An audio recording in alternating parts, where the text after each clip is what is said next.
learning about our true past, our true history helps us create the beauty for the future and all the future generations moving forward. And so this is a great time of the revealing of all of the hidden, secret teachings that have been hidden for a reason, and there are no more secrets anymore. Now, something that's really important about this is as these secret teachings are coming forward, that we are responsible with them and we care for them in a good way.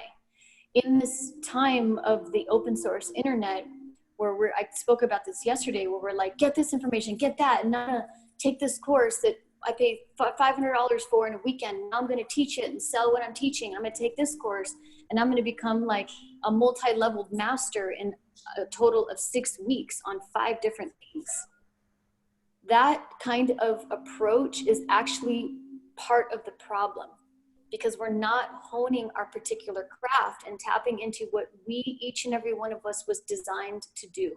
Not everybody, each and every one of us is designed to do the same thing. We have a particular function and a particular purpose that is useful for the whole. And part of the responsibility with these teachings that I feel very passionate about, that I'm going to speak about right now on this day of Mercury, is take the time to learn the teachings, these ancient teachings. Take the time to learn them really well, where they're fully embodied, where you are the walking prayer of the teachings themselves. This dynamic of, taking, even in the open source world, that consciousness is part of the situation that has got us in the bed that we're living in right now.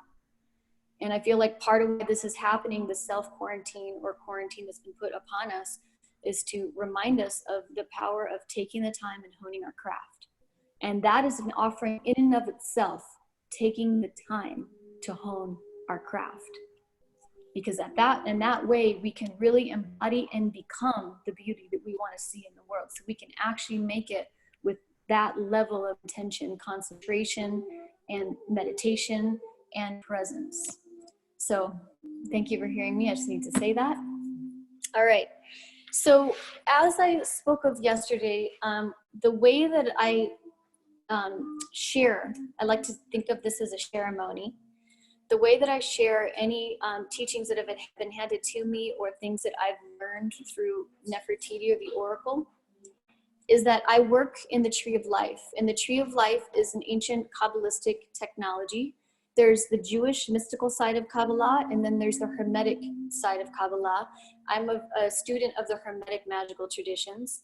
So the way that I process, think, and create is always moving in that flow. And so I'll constantly be looking at my little chart here. It's based on the tree. And coming up soon, we'll be doing a basic Kabbalah series. Now, why this is very useful is this is actually an ancient technology that it's believed the ancient Egyptians used pre-flood. We're talking before the flood. And it's also considered to be a divine blueprint in our DNA. And so when we work with this glyph and this way of moving through consciousness, we're activating things in our DNA. So for those of you that did not come yesterday, when we send out to our website, Living Village Culture, all of these recordings, we're going to send out an image of the Tree of Life also, because I just realized we erased it. Okay, so moving forward, would you be willing to place this up there? So we're going to place these, actually before that, I'm going to introduce this book. Maybe you could place this in the camera. This book is called Book of Doors by Anton Veggie and Allison Davidson. This is an incredible oracle, ancient Egyptian oracle divination deck. I highly recommend it. It's, I feel like, one of the most powerful learning tools that I work with all the time. My dear friend Dakini, Larissa, gave me this deck, and I've been using it since for years. And so we're going to work with these tarot cards as we're going through the divination. Going through the series in this divination house. All right. So what we're going to do is we're walking through the stages. We're going to hold up the tarot card, and I'm going to speak about what that is in ancient Egyptian. If you can hold down just one more second. And as that card's going up on the screen, I highly recommend taking time to look at the card thoroughly as I'm speaking. Don't worry about remembering everything. Don't worry about writing everything down. Just allow the language, the Heka, the magic, to come into your system, your subconscious and your conscious coming from the superconscious. All that I am is a vessel for remembrance for you. Everything that I'm sharing here, you already know, and it's all inside your innate intelligence inside your body. And so as the cards come up, I would recommend, instead of writing notes, just look at the cards and get to know them in a real way as I'm speaking through it. And one of the things on the cards too that's not on the first card is, as you're getting to know these images, if you look, usually they're in the top right-hand corner, sometimes they're in the left-hand corner or at the top, you see a series of hieroglyphs. And those hieroglyphs are worth looking at too, because you'll start to see over time correlation between different Neteru, and I'll explain Neteru in a minute. Okay, so let's start. So you can go ahead and go to the Neteru card. Yeah. Okay, there's a little bit of a light glare on it. That's easy to. Just want to acknowledge all these temple keepers here. Ruby, Roxy, and Sonia, my bosses. They've been like kicking me into gear. So thank you, bosses. All right, so the first thing you see here is the Neteru. Now this is in and of itself all of the divine beings of the Egyptian cosmological family. Neteru, it means power, but it also means divinity, and it also means nature. So these are the cosmic principles of the natural world.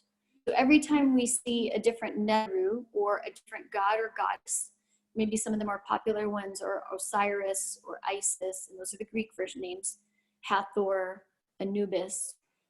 They are, you can hold it a little bit more on there. Yeah. They are emanations and aspects of the Neteru. These are the divine gods, goddesses, divine beings, the beings of divinity, the qualities and the principles of the natural world. So yesterday we talked about the technology of prayer. And in this dynamic with this card, the Neteru, we're talking about invocation. So invocation, particularly in relationship to natural principles, is when we connect to a god or a goddess, and I'm speaking particularly in Egyptian cosmology, such as a classic one is Osiris or Isis. And we have this statue or image of these gods. We are calling in, inviting in the wisdom of that principle of the natural world of the Neteru, because they are one of the emanations of the Neteru, the Neteru. So all of these gods, goddesses, all of these divine beings that we're going to speak about are emanations of the Neteru, this card right here. So go ahead and just take a moment with them. Okay, thank you. So this book of doors that I shared with you, the book of doors, the ancient Egyptian divination deck, is made up of 64 emanations of the Neteru. Now that's also very similar to the I Ching, the 64 I Ching. And actually yesterday I started putting them together because it's incredible. I'm sure all of us are blown away how systems correlate. And then you get into like what's older, what's newer, what's older, what's newer. You know, it doesn't really matter really. It's about how they come into relationship.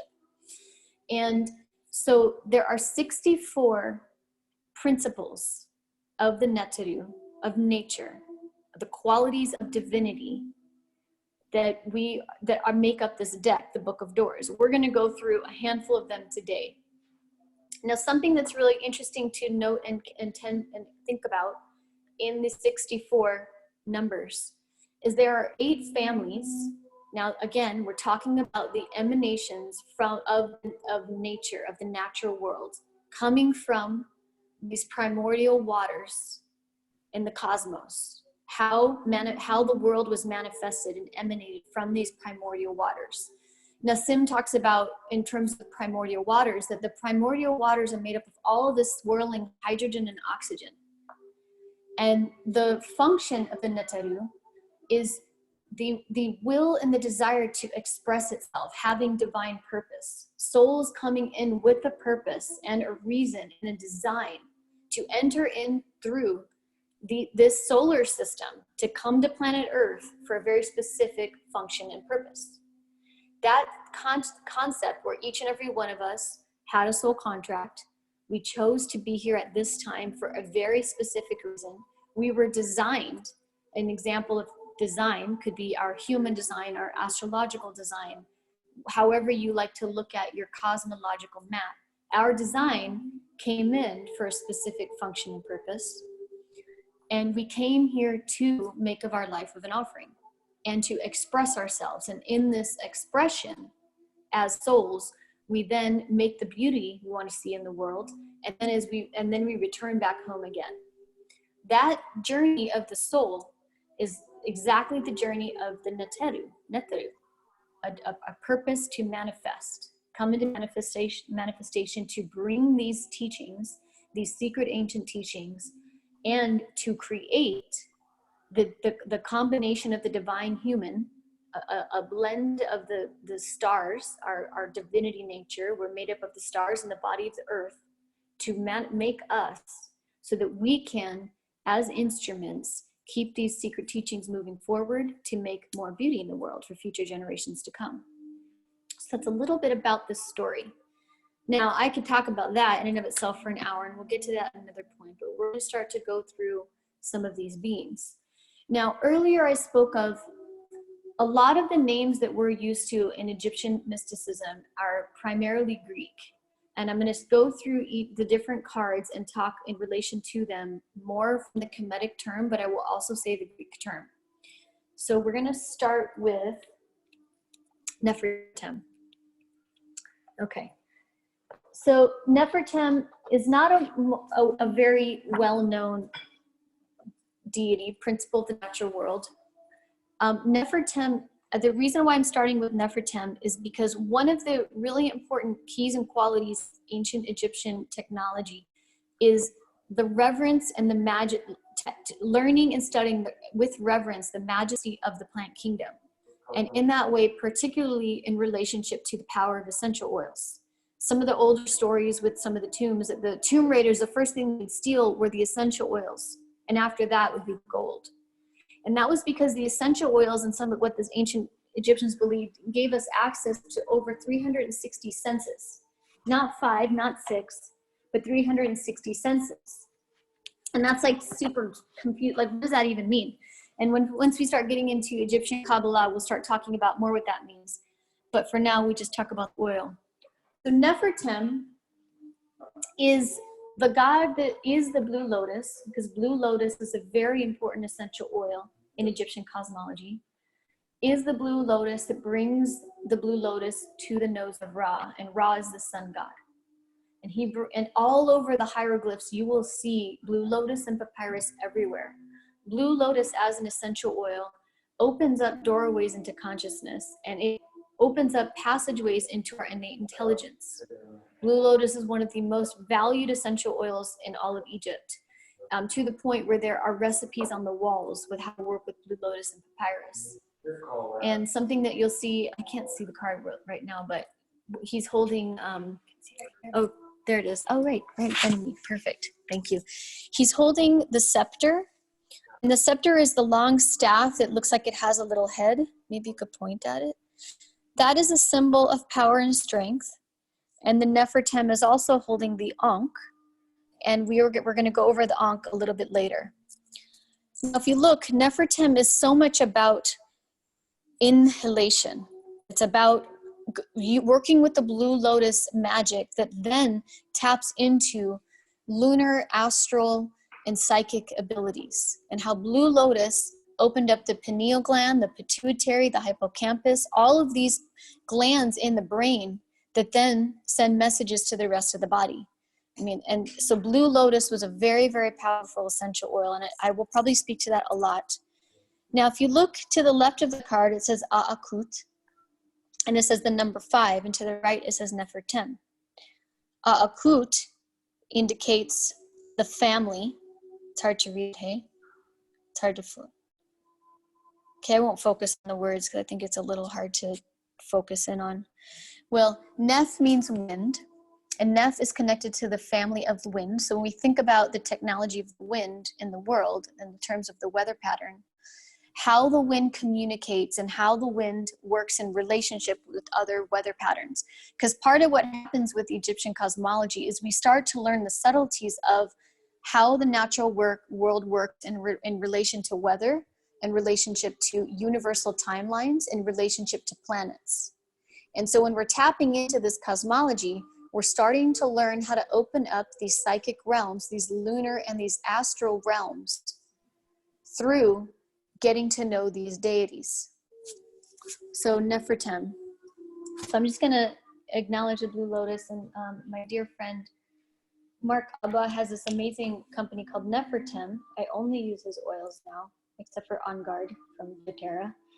And I only use his oils because I believe that if you are gonna work with an oil that has thousands of plants inside of it, you want to work with a pure oil, you want to know where it comes from, and you want to make sure the oil is made and caring for the families and the communities that are harvesting and distilling the oil. And I feel like it's very important to understand the alchemical relationships of the oil. And my teacher, William's going to be teaching an alchemy course soon too, so we'll get more into that.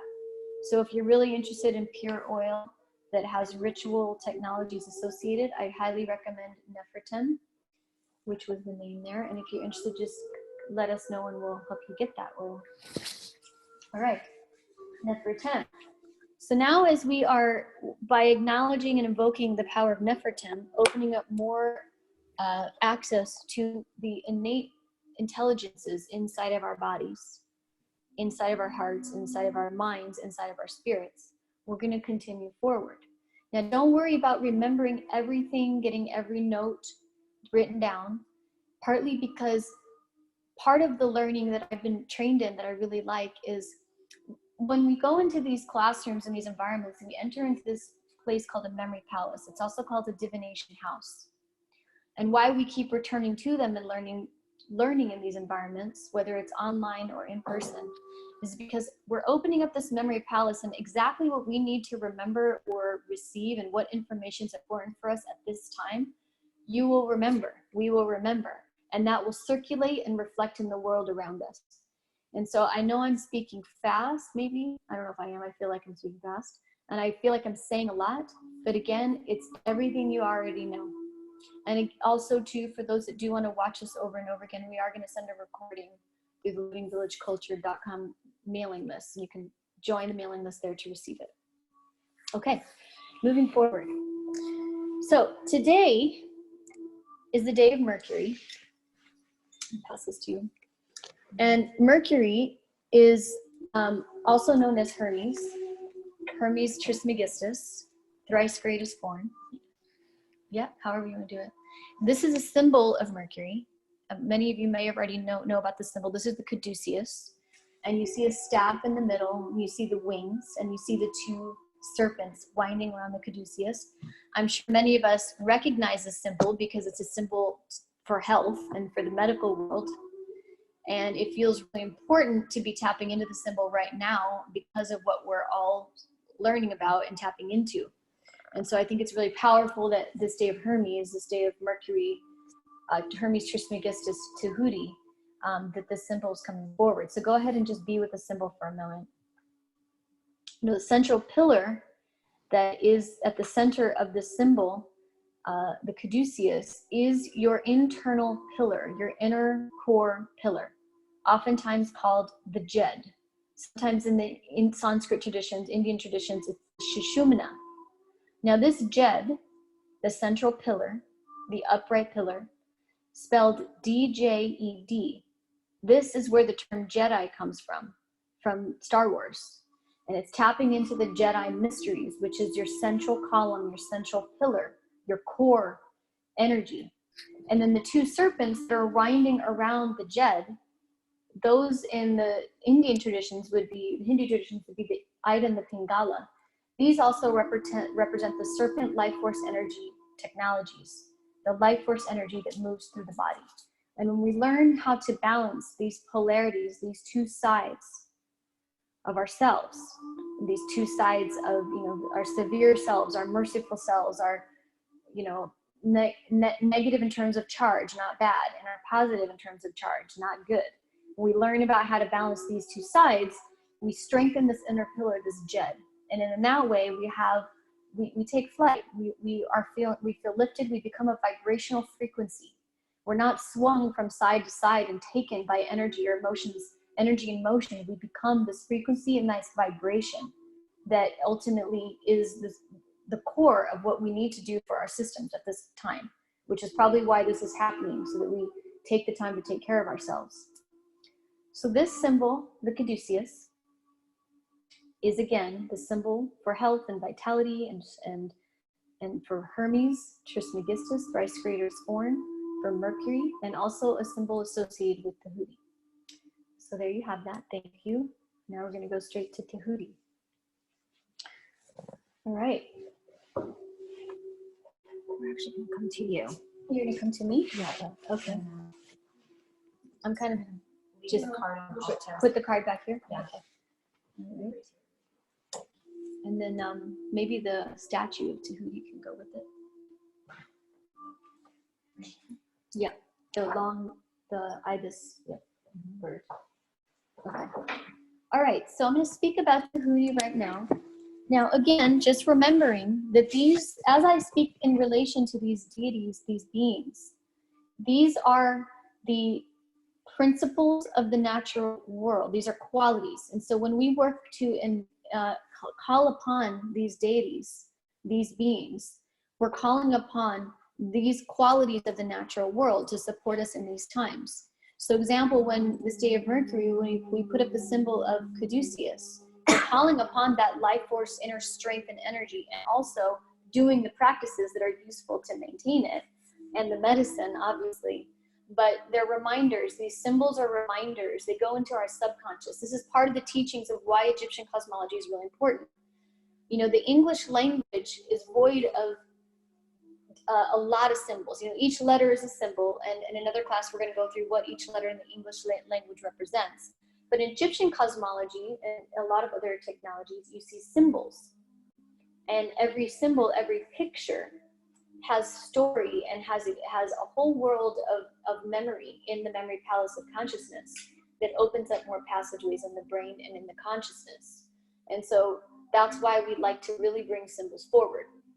Okay, so this is Tahuti, sometimes known as Thoth.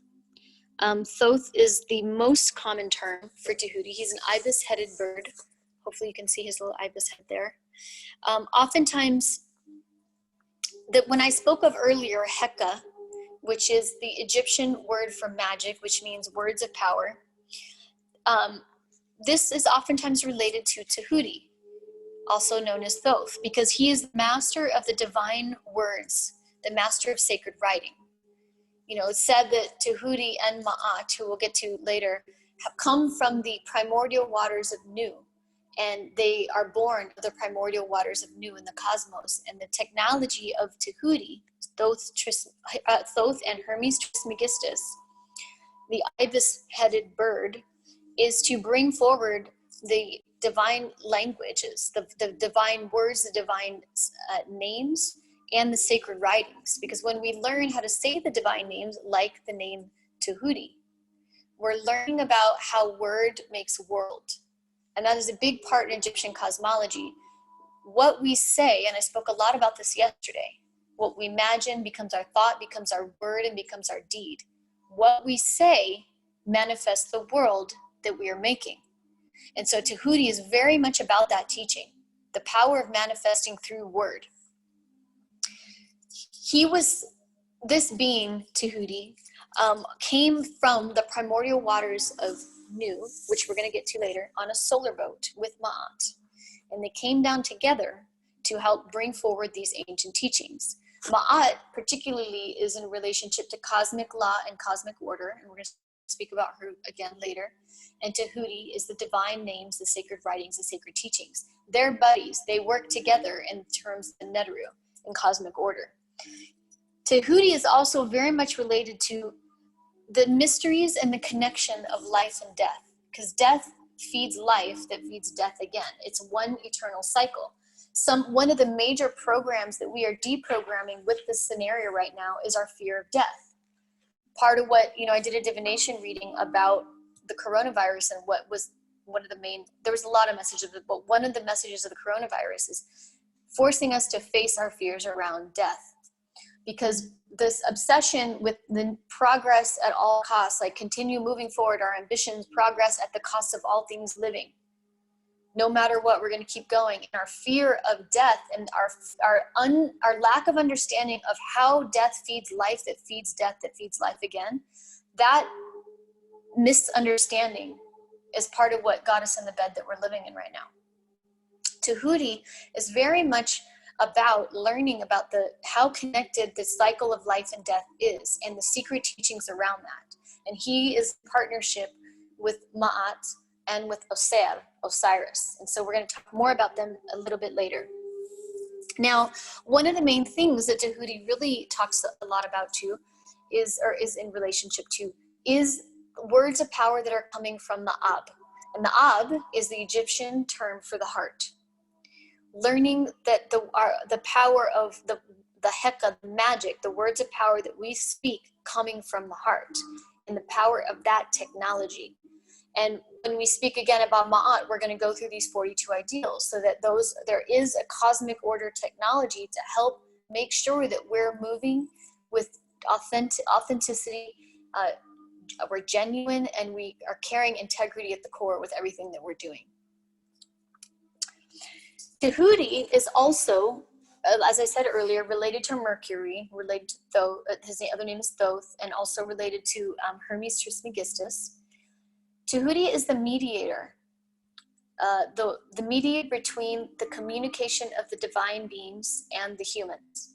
So oftentimes Tahuti, Thoth, is receiving information from the divine ones, and then offering those teachings and those technologies to us in the human realm. And then whatever we need to communicate to the divine realms, a good person being to talk to is Thoth, to bring them back to the divine ones. So he's a mediator, a messenger between the gods and humans. And so oftentimes, if I am wanting to have a conversation with the various emanations of creation, I'll talk to Tahuti about it. Now, something that I spoke of yesterday that I just want to address again in this class is that the ancient Egyptian technologies, there are a lot of beings on the other side that are here to help us. In fact, it's their duty to help us. But one of the stories is that there's a contract that they can't help unless we ask them to. And some of our immediate friends and beings on the other side, for me would be my mom. My mom passed when I was very young. And so I talk to her all the time, and I ask her to help me, and I make offerings to her. My benevolent ancestors that are not living, I talk to them. And then also, I'm sure some of us have received guides from different ceremonies or technologies, and we will be talking more about guides, how to receive guides too.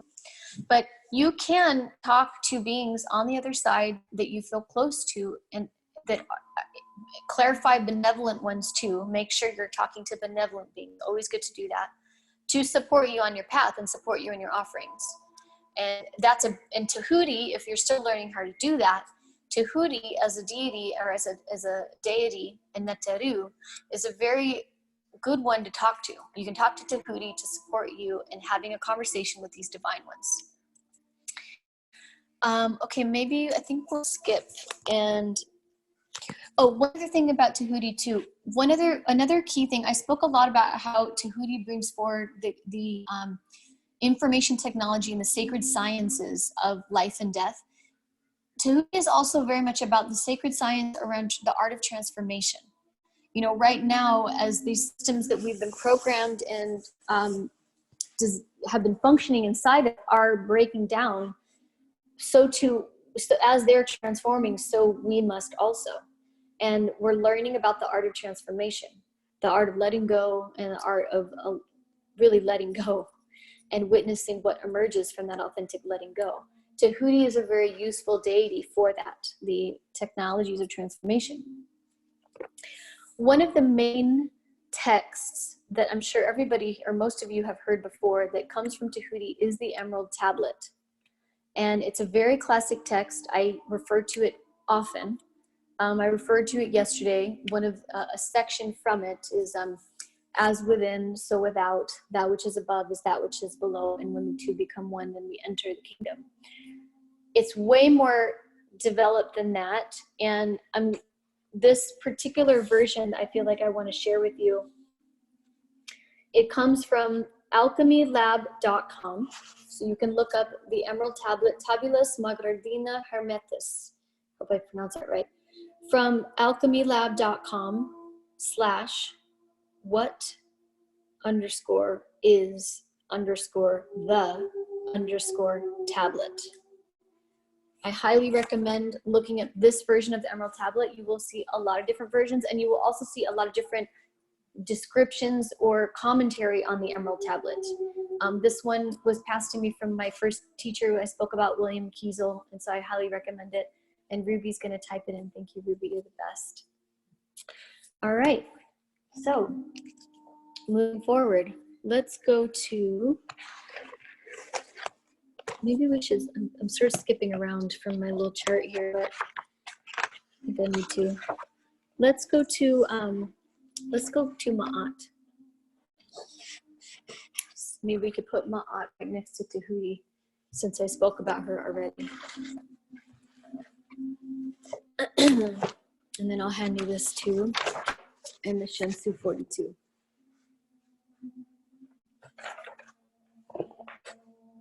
All these temple queens, temple queen bosses. What would one do without them? They're my bosses. Okay, so we're gonna go into Ma'at. All right, thank you. So Roxy's gonna switch it so you can see the card, and then I should be able to see it on here too, right? Thank you for your patience, everyone. I'm learning millennial consciousness. I forgot to call in my millennial consciousness. Calling in millennial consciousness. All right. Okay, so we're gonna talk about Ma'at here. Now, Ma'at, what, you know, her quote, name means that which is straight. And what she's referring to is cosmic law, cosmic order. Ma'at is actually cosmic law, cosmic order, the truth in all things, really getting to know truth and justice. Ma'at, oftentimes it's a little hard to see in this image, but she has a feather on her crown. And that feather is often considered to be the ostrich feather, and it's an ostrich feather that represents truth and justice. That's an example of a copper one that we received in Abydos at the Osirian temple. So she's very much about the personification of the basic law of existence.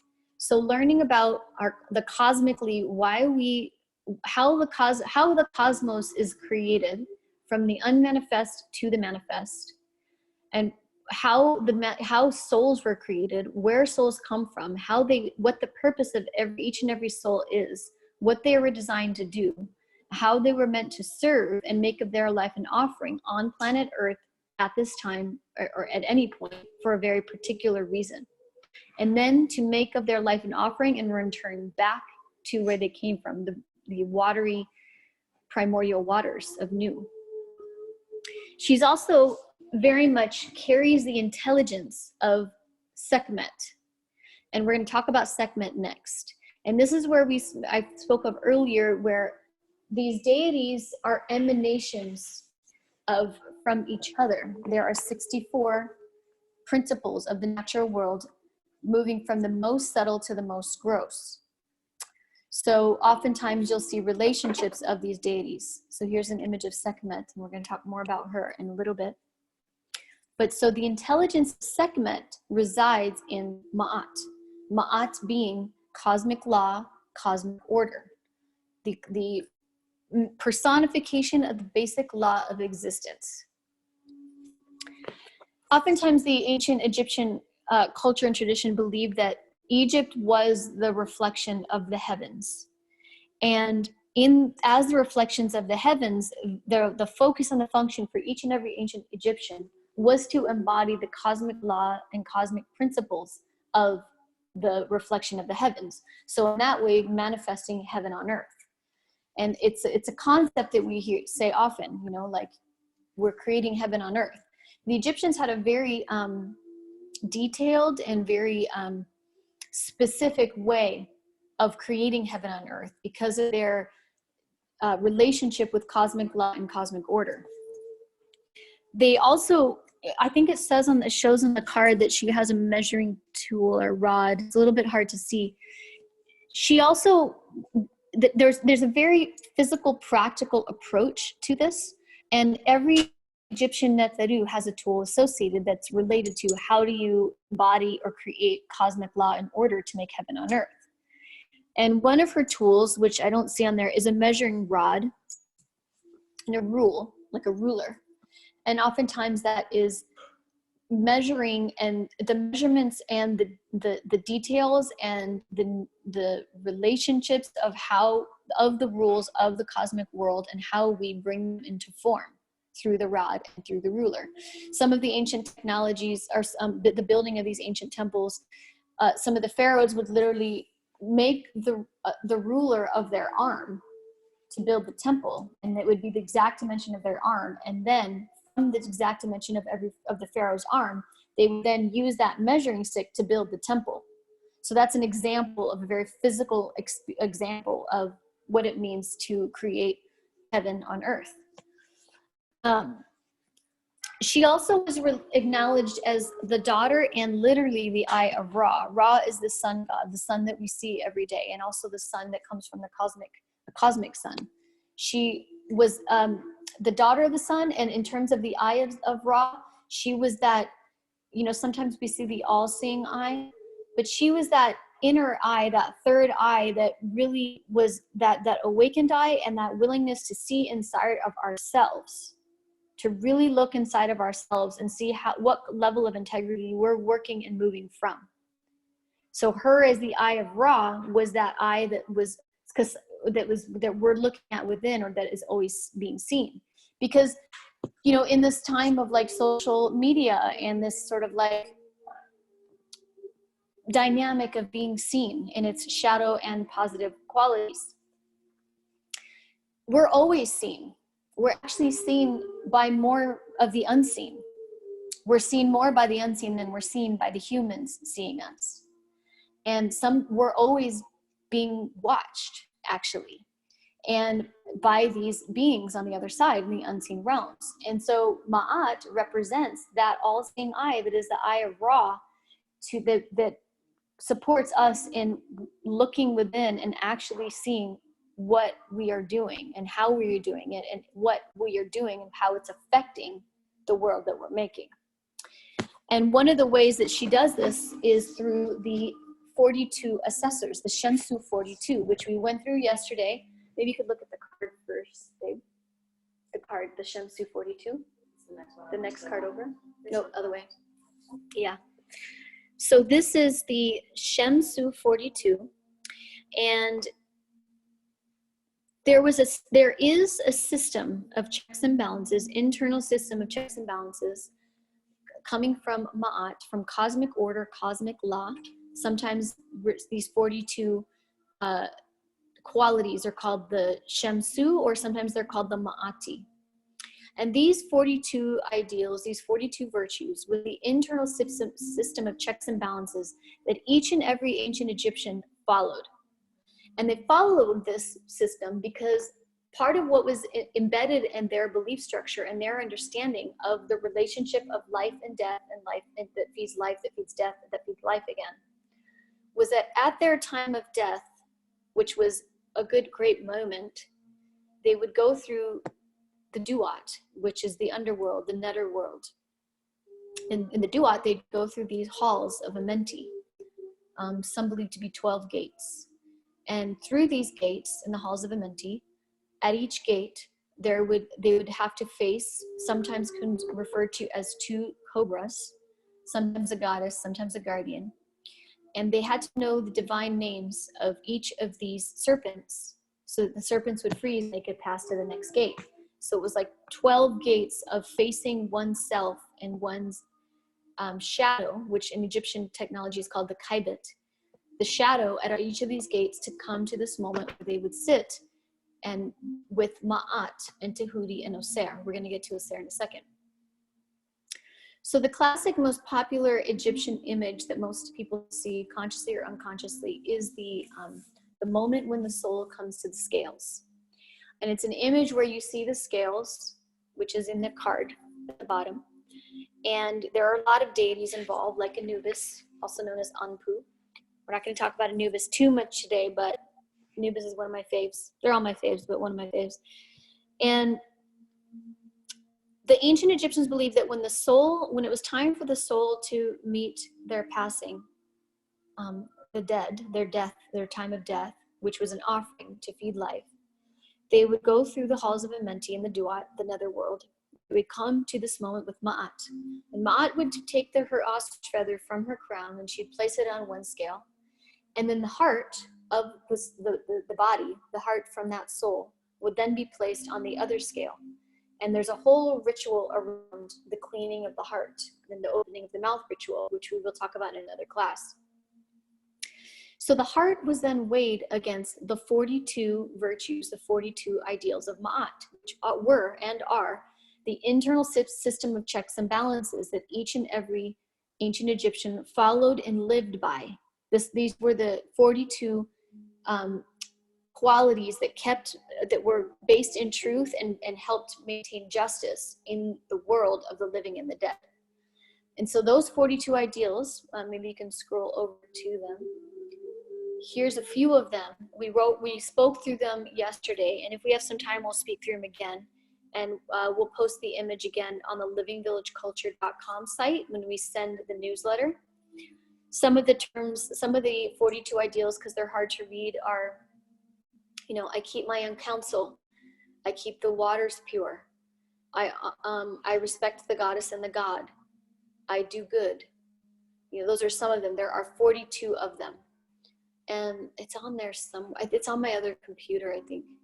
We'll just send it in the livingvillageculture.com newsletter. So if you haven't signed up for that newsletter, please do that and you'll get this copy. And so every ancient Egyptian followed this internal system of checks and balances every day to help keep an integral way of life with the human and the non-human world. And so why I speak about this, I've been speaking through this for years, since I was like 22 years old. I constantly reading over these. And the reason why is because they're very useful and necessary. And why I keep passing them forward to every event and every circle is because these are very powerful virtues and values that can assist us in these great times of transformation. Part of what the board said when I asked about what is the message of the coronavirus, it said many things. One of them was that this is a reevaluation of what we value. And this is a reevaluation of what are the ideals and the virtues that we stand for and stand behind and stand up in ourselves. And so I'm going to pass these, and I highly recommend going through them again. I'll just say a few more. I honor animals with reverence. I am kind. I am forgiving. I respect the property of others. I regard all altars with respect. I live in truth. I follow my inner guidance. I am accepting. I do good. I give blessings. I speak with good intent, and so on and so forth. So we're going to pass these so you'll have them. All right, moving forward. Now, since I spoke about Sekhmet, let's bring Sekhmet into the family there. Are there any questions before we move forward?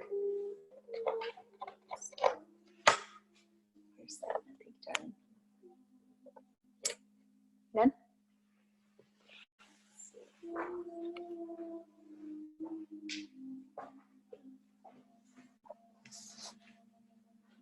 I think I have. We're good? One minute, just start talking about it, and I'll show it. Okay. Yeah. So talk about it. Just start talking. Okay. About the camera in a moment. Okay. So I'm going to start talking about Sekhmet, and if you had questions, we're going to get to it later in a second. I spoke about Sekhmet yesterday. She's the lion-headed goddess. She's oftentimes associated with the Sphinx. I'm sure many of you have seen the Sphinx, are aware of the Sphinx. It's one of the, if not the oldest art, I don't even know what you call the Sphinx.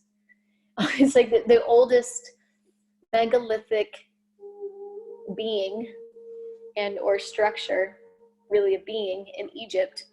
Robert Schoch says it's at least 10,000 years old, if not 30,000 years old. Previously, the Sphinx is known to have a lion-headed. It didn't have the head of a pharaoh. And that Tutmosis actually carved from the lion head, or somebody carved from the lion head into a pharaoh. And if you look at it, the Sphinx, I highly recommend looking up the Sphinx. Its body is a lot bigger than in terms of proportion than the head. And so that's almost like an indication of how the head was shaved away. So Sekhmet, she came up yesterday because we were talking a lot about the importance of warriorship. And warriorship in relationship to becoming the mountain, that solid mountain, and also learning how to, as a solid mountain, learning how to relax into the pool of consciousness, and learning the power of how at this time there's no way out through, and how we need to face the suffering of the world with insight into the interdependent relationship of everything, how woven we are, as within so without, as above so below, and how we are made up of relationships. All of my relations, that Native American term, aho matakuyasan, all of my relations, it's actually very literal. It's a very literal term. It's not a cute thing to say. It actually means we are all very related, and we are all woven and interdependent. And Sekhmet is that warrior, courageous spirit that's willing to face the suffering of the world, and the bed that we've made, and stand up for what we believe in, and stand up for really the power of love, and the willingness to be severe about it when need be. She's the fierce cat goddess. Her sister is Bastet. Bastet is the more playful, loving one. Bastet gives milk, feeds the gods and feeds the humans with milk, and Sekhmet feeds with blood. And so that's the differences. And so one of the things is, if you want to make an offering to Sekhmet, you make an offering of blood to her. If you want to make an offering to Bastet, you make an offering of milk. One of the old, the very first recorded wedding ceremony, the Hieros Gamos rite, was Sekhmet here, the lion-headed goddess, and the goddess Bastet together making offerings to Hathor, Neteru. So Hathor could bestow love and fertility upon the community.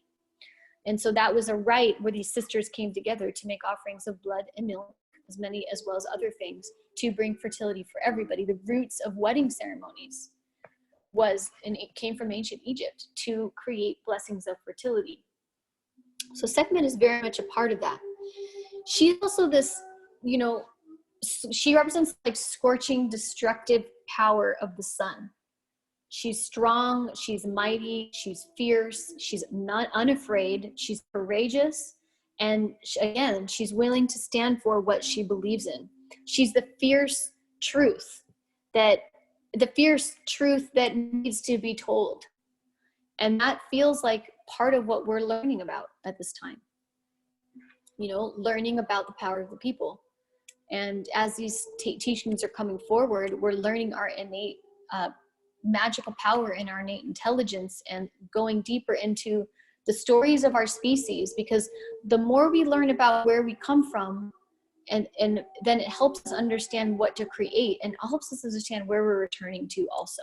Again, how our life is an offering to feed death that feeds life again. It's making of our life an offering of food and nourishment. And so one way to call upon the strength and the courage to face this world that we've made is through calling upon the energy of Sekhmet. She's the eye that burns the enemy. So she's that eye, that the fire in the eye that is so fierce that it just almost dissolves any of those negative energies that are coming or in the way. And this is again about self, because as within, so without.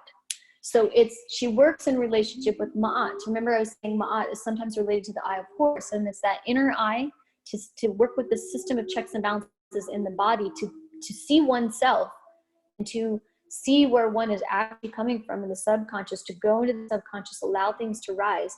And then working with Ma'at carries the intelligence of Sekhmet, where Sekhmet burns, releases, and lets go and offers up all of those qualities of our dark selves that need to be cleared away.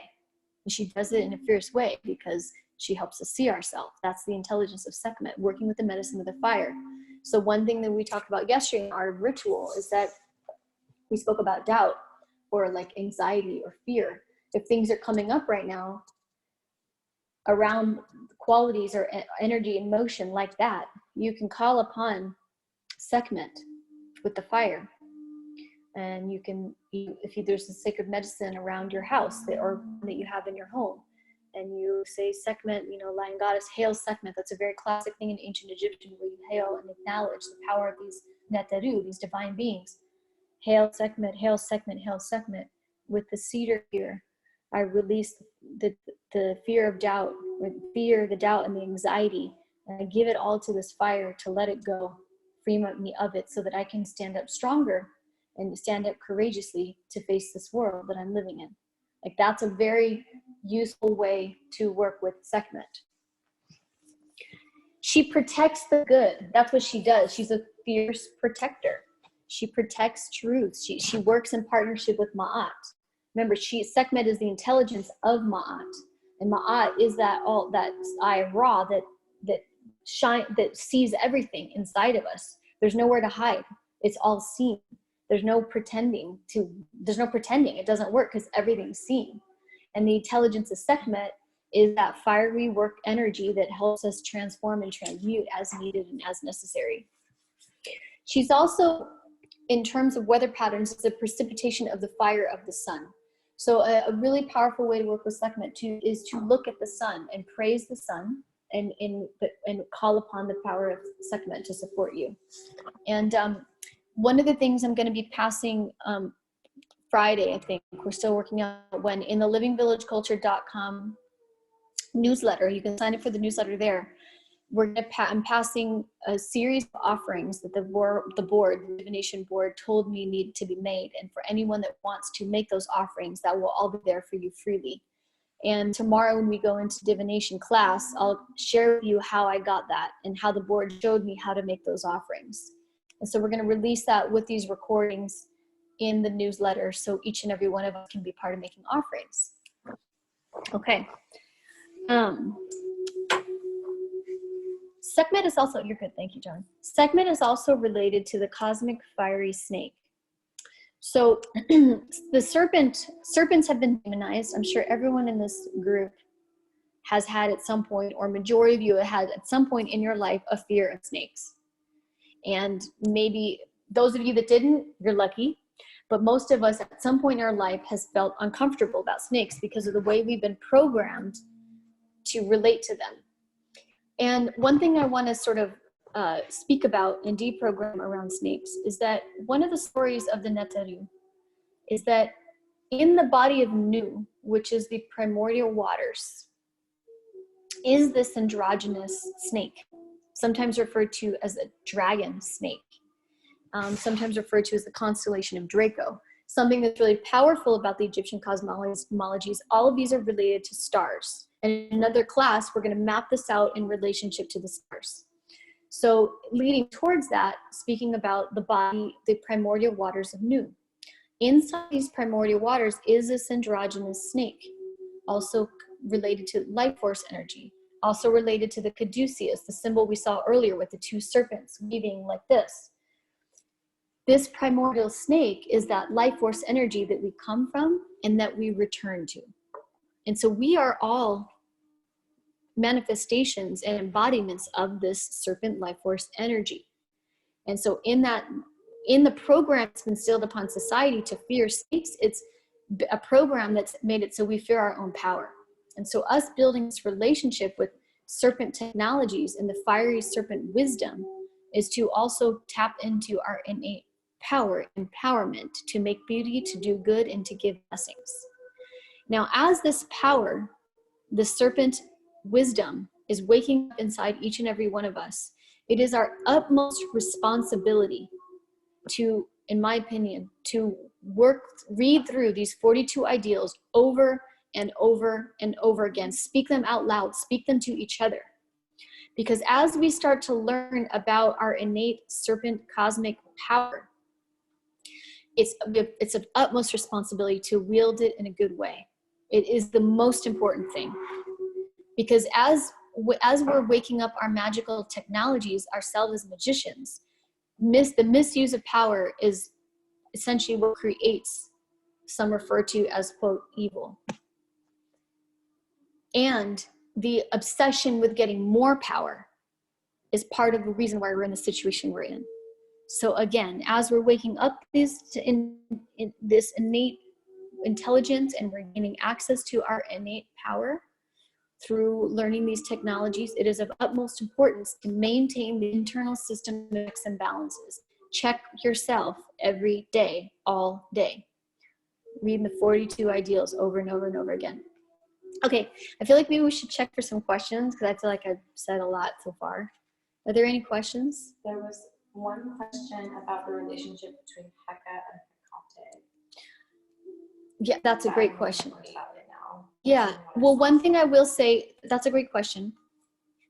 So, the question was, is there a relationship with Heka and Hecate? So, there's some really amazing books. One of them is The Sacred Magic of Ancient Egypt by Rosemary Clark, as well as more, that really relate to the Neteru, the Egyptian deities, and their Greek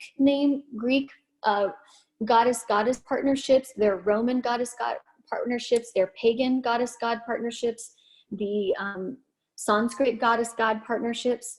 It's a whole world of correspondences where you can see what deity is associated with what other deity in every other culture and tradition. So Hecate, I don't know for sure because I've never looked her up, but my guess is she's probably related to Aset, Isis. That's my guess, or Ma'at. So we'll have to look it up and see. But you can look up those partnerships and relationships, and that is really useful because, so great question, thank you for bringing that up. Why that's really useful is because you then start to see the lineage of the mystery teachings and what goddesses and gods relate to what deities that show that how the teachings have been passed through cultures and traditions over time. One of the more stories and myths that's moving about right now that I love, and I speak about this a lot right now, is that there's a story that when Akhenaten, who is a pharaoh in Nefertiti, their common child Tutankhamun,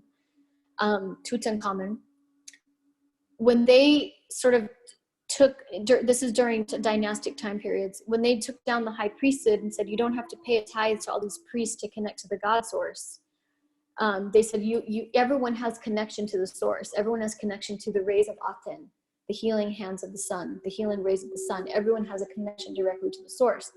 The high priesthood wasn't cool with that, and they came to take down Akhenaten, Nefertiti, and Tel el Amarna, which is a place in Egypt where their kingdom was living. And one of the stories is that one of the daughters, they all had to go into exile, and one of the stories is that one of the daughters went into exile in the Isle of Skye in Scotland, and she changed her name to Skota. And she also changed the name of all of the magical traditions because she had to keep them protected and hidden. And so a lot of the pagan and the Druidic and the Babylonian mysteries are very much related to the ancient Egyptians. And you see the relationships with the Magdalene mysteries and the cult of Isis. And you start to see how the stories weave and part of why names were changed was obviously because of language and culture and tradition, but also to protect the teachings so they're cared for in a good way. And so that's a sort of a long-winded answer to your question. So I hope that was useful for everybody. There was another question about relationship and if there's a correspondence between Sekhmet and the Indian mythology Narasimha. I don't know. I would like to know actually if whoever asked that question is proficient in who? Ricky. Oh, okay. I mean, I don't think it's your Ricky, but Ricky. Okay. Just maybe repeat the question again. The question is there a relationship between Sekhmet and Narasimha?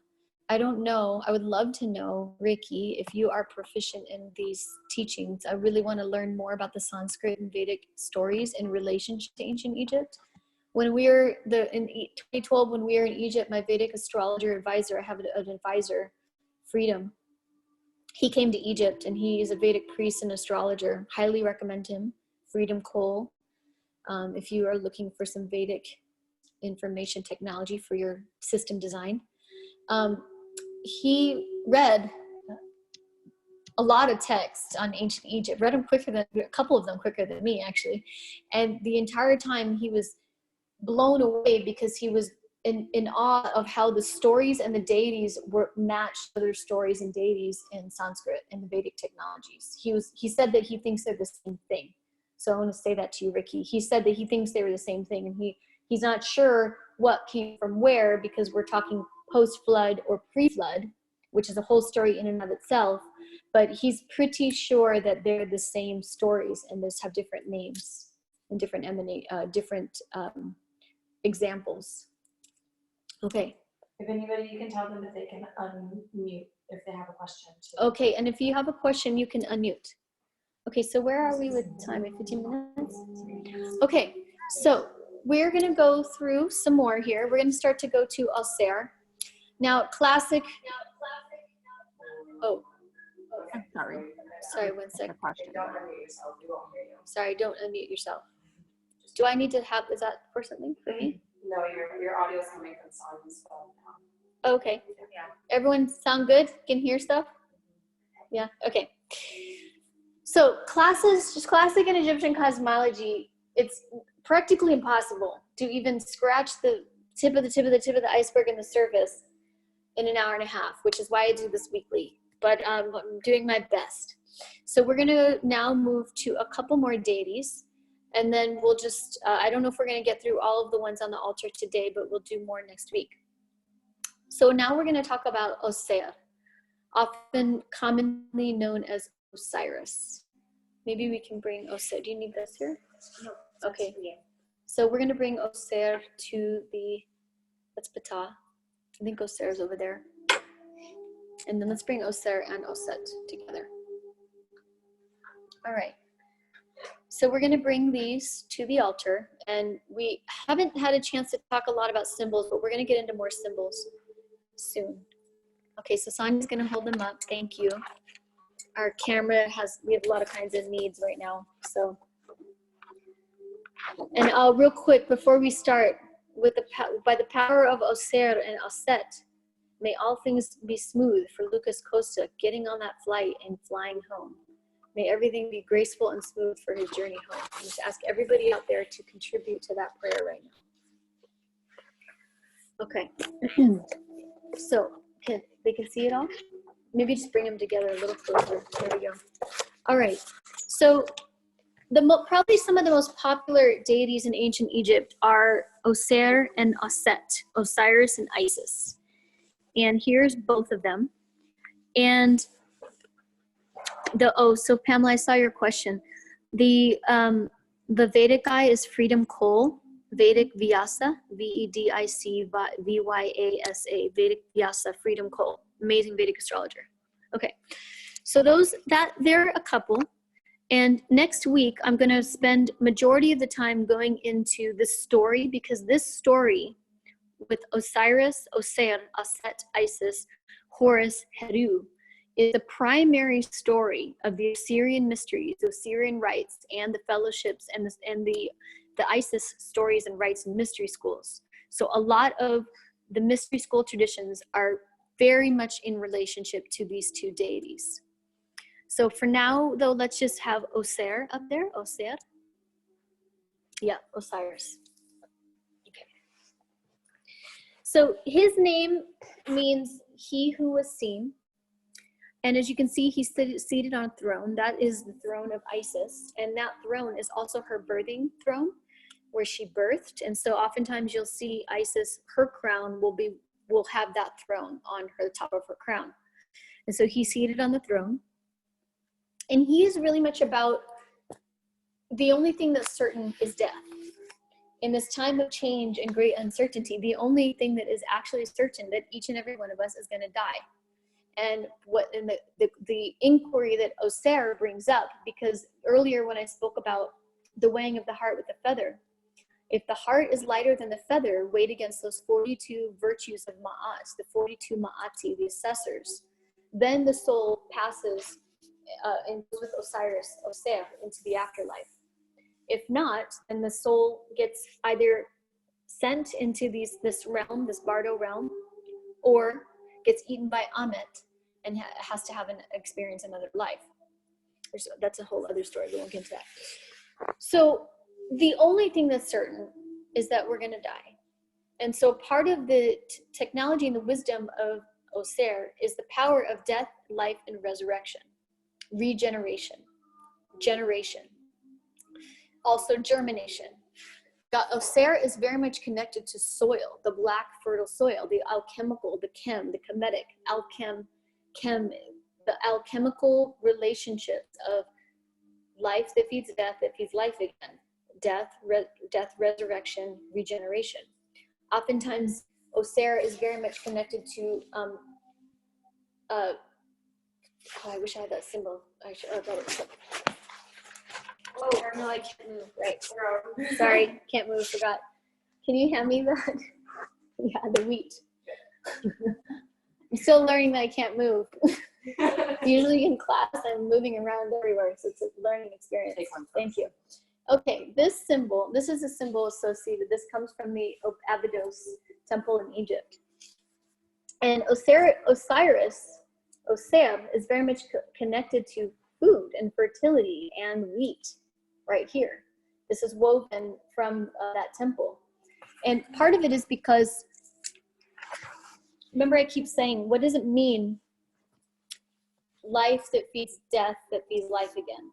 What does that literally mean in another way? That's the Ouroboros, by the way. The serpent eating its tail is life and cycle of life and death. So part of the story, one of the stories, and you can put that down, Sonny, thank you. Part of one of the stories is that there are two rivers. There's a river in the nether underworld, and there's a river in the heavens. And on those river, we ride these solar boats. Will you pick the solar boat up now? Thank you. This solar boat, it's believed that our soul rides when we come into this planet Earth, and then when we go through the netherworld to return back. So oftentimes the soul comes on this boat, the solar boat, and remember I spoke about earlier on the journey through the Dua, one of the stories is it's going through this river. And the river, at the river there are 12 gates, and each gate has one faces the cobras, these serpents, and they have to know the divine names. Sometimes there's a guardian there, a goddess, and they speak the divine names of the serpents, and if they are able to say the divine names accurately, meaning acknowledge the shadow sides of self, then the cobras freeze and they pass and they continue forward. So they ride this solar boat to that time of the wane. And it's believed, in some of the stories, is that when the soul rides this solar boat in the underworld, the netherworld, and goes through these 12 gates, all of the healing and transformation and the recognition and the addressing the 42 virtues of oneself becomes food that's sent up into the fertile soil above that provides fertility to the soil that then is that all of the people of planet Earth plant their crops in to feed the people. So part of why the journey through the underworld is so important, and the willingness to follow the internal systems of checks and balances and learn the divine names, learn the sacred rites and rituals, is so that when the soul goes on the solar boat in the underworld, as it's going through this transformation, it's feeding and providing fertility to the soil above, so all of the family and all of the community can have fertile soil to feed themselves and keep their culture and community moving forward. So that's a very spiritual and sort of reasoning behind it. And that's why so much Osiris is very much connected to agriculture, very much connected to regeneration and learning the power of planting food and what happens when we plant food with intention. Obviously, we're learning about how necessary that is in this time right now. You know, as like people are freaking out trying to get the last of what's on the shelf, you know, a way it's reminding us of the power of what it means to grow our own food. Thank you to all of the farmers of the world. Creator God bless all the farmers of the world, like really. And part of what Oser represents is like being a king and being in fully a leader. Kingly leadership is also knowing the power and the cultivation of the food that nourishes us, that nourishes our lives and nourishes our relationships, and learning the relationship of the human and the non-human world. And that's a big part of what it means to be a good leader. And so also in this class, I just want to speak to this amazing organization called Kiss the Ground. They're doing a huge movement on teaching about soil fertility in this time of desertification and how much we need to tend and care for our soils. So I highly recommend looking at Kiss the Ground. What was the microbe company called? Aquabella. And Aquabella, as another company, is doing a lot of work to help bring microbes back into the world and back into our soil so we have healthy soil. So look up Aquabella, look up Kiss the Ground, and, you know, bring this, what we're learning, into like action where we're doing it in the world. It's not just like cool ideas, it's like physical, what we're doing, you know? Okay, thank you. And so yesterday I talked about we spoke about what is a movement that we can do at this time that can be this different from a hug.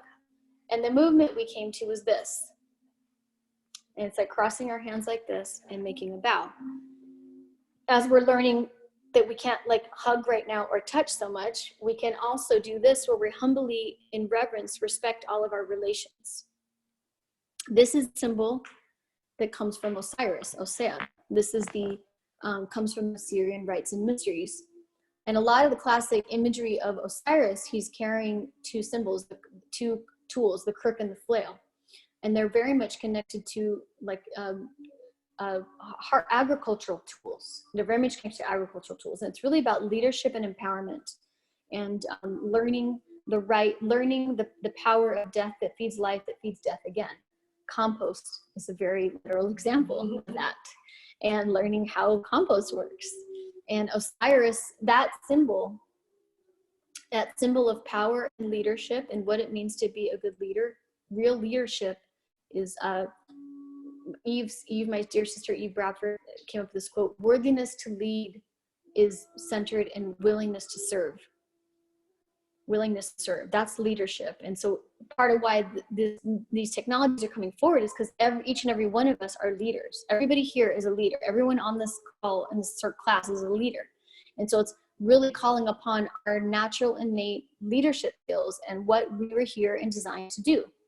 And so this movement, which is a symbol of honing your own power, acknowledging your own power, and through the crook and the flail, honoring in reverence and humbly acknowledging the power of each and everybody else too. And in this way, it's a sign of respect. It's like a real sign of respect. It's almost like you can't like pretend with this one. It's so like power, like sometimes with a hug, you can kind of like have a cute hug and it's like, I don't know, there, but not there. But this one, it's like, you can't like not feel the realness of what this feels like. So I just want to encourage everyone to start doing that. Own your power, protect yourself, like care for yourself, sit up in your Jed, your internal system, your internal pillar, your Jed, acknowledge your Jedi nature. And then from that place, humbly and in an empowered way, respect all of your relations, each and every one of them. It's a beautiful way to greet each other. The other thing that I want to share too about Oser and Osiris around this prayer here, acknowledging death and life and resurrection and regeneration.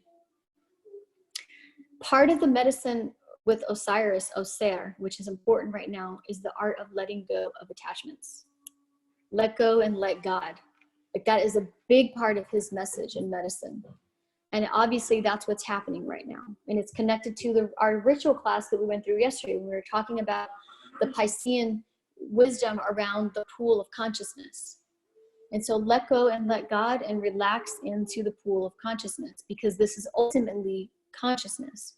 What, as you know, When we change the way we look at things, so think as we look at change. What we perceive is what we're manifesting, and what we imagine and perceive and think and say and do is literally manifesting. And so that's really the medicine of Osiris. Let go and let God. Don't be attached. Still make the beauty you want to see in the world and let it go as an offering and let it grow. Let it go and let it grow, which is another reason why the internal systems of checks and balances that we received from Ma'at, the 42 ideals, are so useful and necessary, because in that way we are maintaining that internal system of checks and balances, and from that place what we're making and what we're manifesting, and then what we becomes an offering that we let go and let grow. So that's a big Technat medicine for him. He's also very much about mystical revelation. And yesterday we talked about some of the intelligences of the day. One of them was the secrets of the spiritual activities. And this is where when we do these practices and we take the time to take care of ourselves and take care of our relations, we receive mystical revelations, ahas. And those mystical revelations inform and support us, and also instruct us on the path moving forward. So this is where we start to open up oracular consciousness. Okay. I feel like I've said a lot. I think it's 4:30 now, isn't it? It is. Okay. So it's 4:30. I can imagine that was, I don't know, felt like I shared a lot. Hopefully everything, I feel like everything was very useful. And before we close up this circle, we did do a magic circle before we began. But before we close up the circle, I just want to open up to any questions. And then from there, we'll close. And if people need to go right now, by all means, thank you for coming. I appreciate it. And actually, before we open up for questions, a couple things. Again, all of these recordings will go to the livingvillageculture.com mailing list. And if you go to livingvillageculture.com, you join the mailing list, you'll receive all these recordings. And then from there, you'll also receive the 42 ideals and the list of offerings, because hopefully each and every one of us will make these offerings if we feel that in our hearts. And we're going to go into more of that tomorrow. And tomorrow is the art of divination. And that's where we're going to learn about how the Oracle Divination Board works. And for those of you that have been to yesterday and today, they weave together. What we're learning in Egyptian cosmology is connected to what we are learning and practicing in the art of ritual, and is connected to the art of divination, and how divination influences how we make these offerings and how we tap into these technologies of the Neteru to make these offerings, to make of our life an offering. So that's what I'll say about that. And then now I just want to open it to any questions or any comments or anything anyone wants to say. Any voices that want to, or we can't have voices? Or? Yeah, we can. Can you explain a bit more about oracular consciousness, or suggest some places to learn more? Yeah, tomorrow, that's a great question. It's a big one. Repeat the question. One of the questions was, can you explain what oracular consciousness is, and can you explain where I can learn more? Great question. Tomorrow, divination, art of divination, is where we go into oracular consciousness. Through the work of the divination board, we enter a divination house, and we focus on oracular consciousness. So we're going to go into that more tomorrow. And if you're not able to make the class tomorrow, we're going to send the recording in the Living Village Culture mailing list. Thank you for that.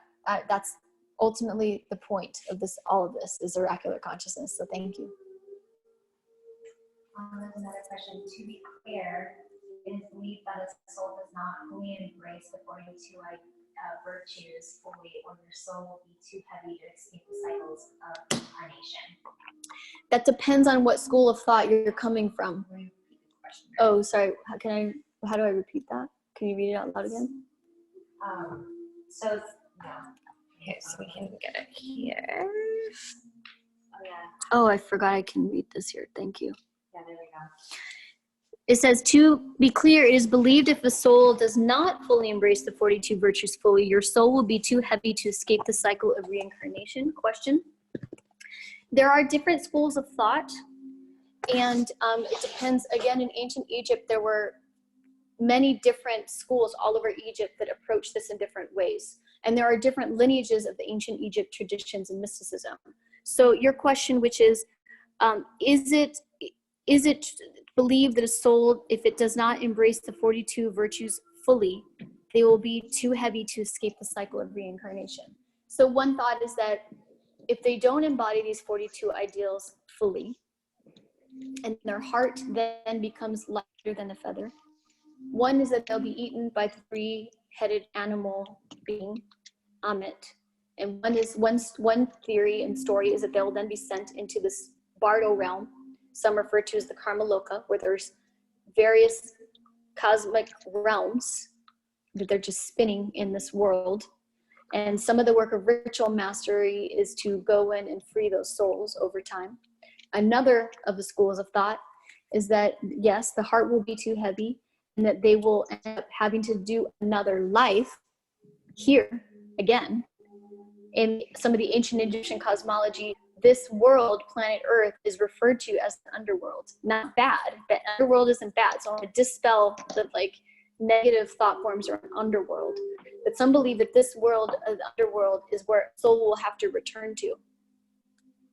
And then some go back and forth of the value of reincarnation or not.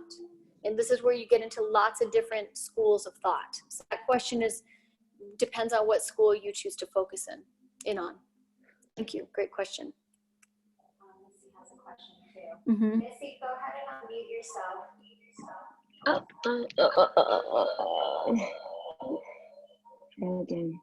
Hello?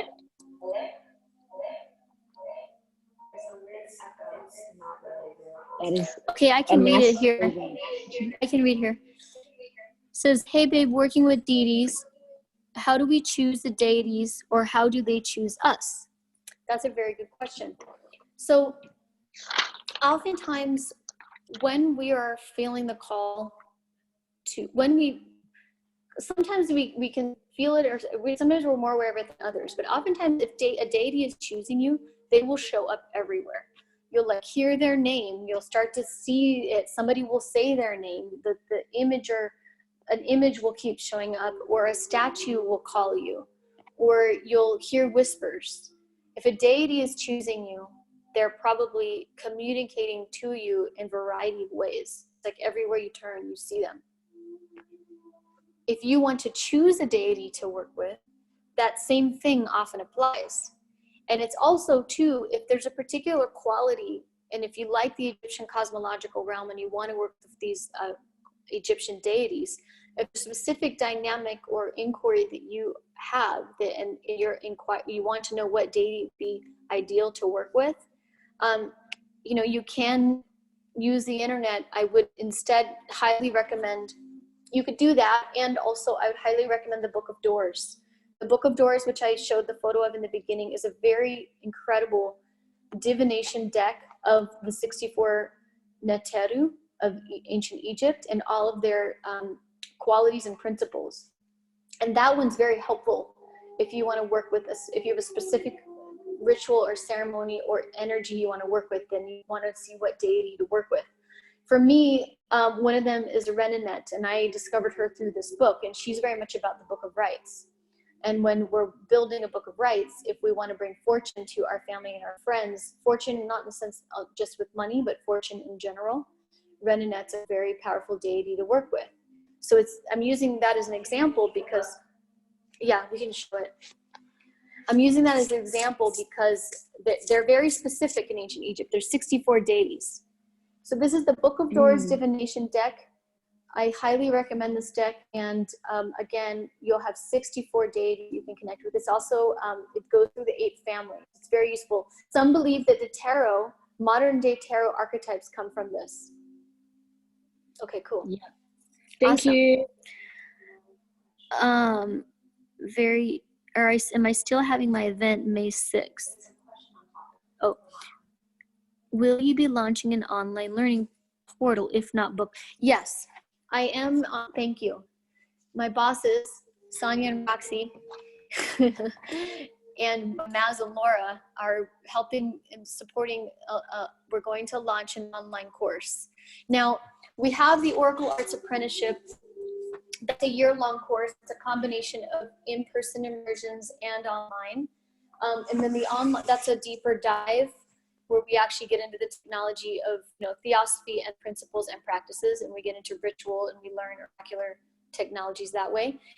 That is a deeper dive, and then we're going to do a lighter version online, and that's going to be launched, it looks like, right in the beginning of May.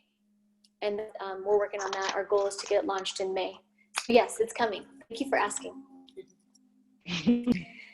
And awesome. Okay, well, I think that's all the questions. Thank you all for the loving comments. It's so warming to my heart, and really grateful. And I just want to say thank you to the Neteru, and thank you to Nefertem, and thank you to Nefertiti, and to the Oracle, all of our ancestors, all of our benevolent ancestors, guides, and allies, and all of my teachers.